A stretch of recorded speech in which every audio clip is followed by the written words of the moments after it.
I'm Jennifer Babcock. I'm a contemporary artist and I'm from Alexandria, Virginia.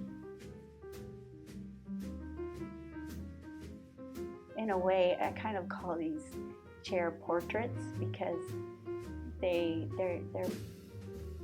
it's more than just a chair to me, at least. It's got personality and a story behind it.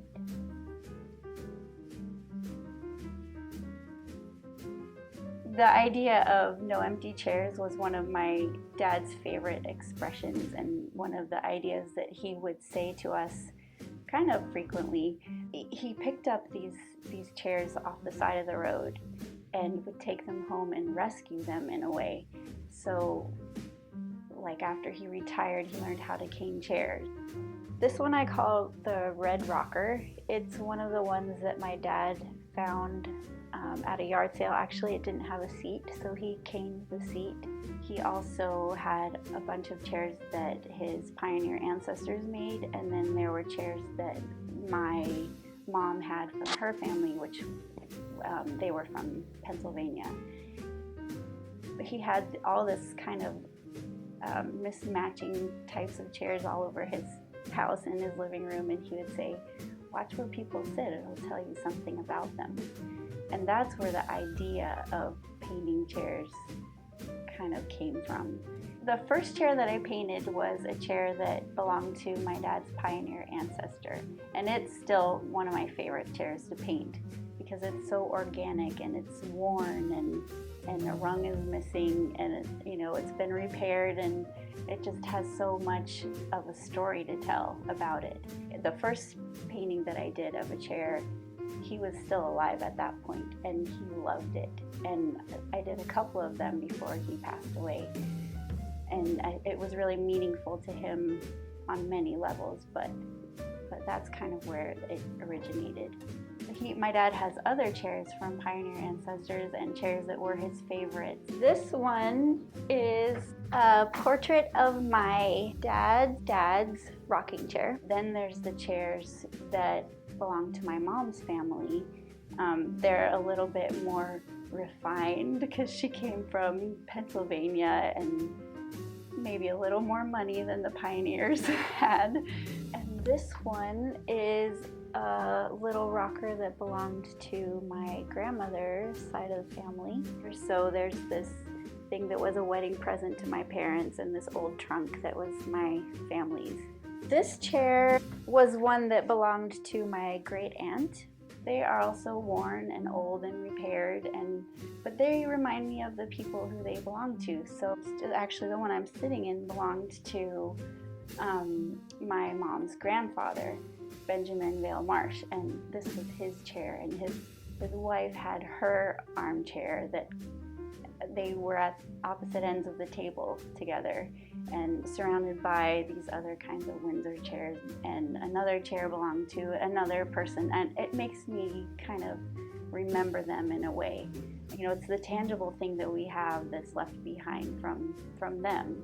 My dad, he was a photographer, and he was in the Peace Corps in Ethiopia in the early 60s, and my mom was in the Peace Corps also, but she was in Morocco. He took a lot of beautiful photographs and developed them himself.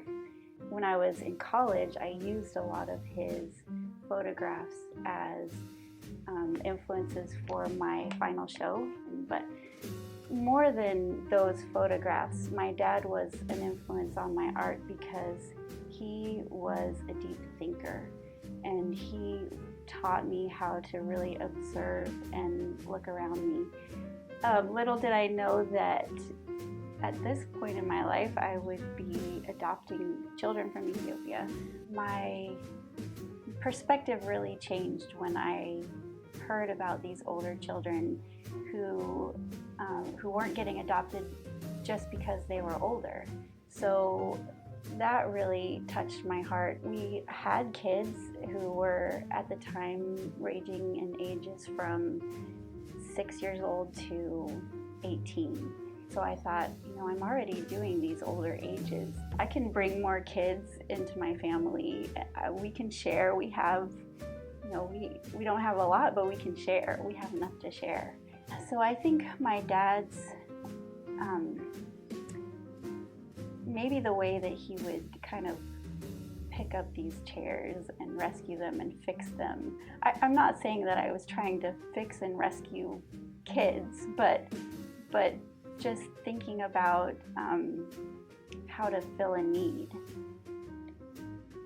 When I painted my first chair painting, my daughter Lucy decided that she was gonna try to do a chair drawing. So she did this, and she did some more. She was about 6 or 7 years old when she did these, and I just love them because, you know, she was doing what Mom was doing. And when my daughter Rose came home from Ethiopia, she saw me painting chairs, and one of the first things that she did was do a drawing of a chair. All my girls are artists though. Rosie made me this for Christmas. It's one of my most treasured possessions. Yeah, it's a painting on a tile of an angel painting a chair. I love it. Well, my dad got sick in 2008, and when he was diagnosed with multiple myeloma, he only lived 1 month after his diagnosis. He was kind of at the end of his life, and he was waiting for my brother to arrive from California, and we had placed chairs all around him. He was sitting in a recliner because that was the most comfortable thing for him, and we placed, you know, these chairs, and all of his children were sitting in them. And my brother came in, it was evening, my brother came in from California, walked in and sat down in the circle, and we tried to wake up my dad, and he finally was aware enough to realize that everyone was around him and there were no empty chairs. And he couldn't really talk very well at that point, but he kind of pointed around, and we knew that's what he meant. We knew that he was saying no empty chairs.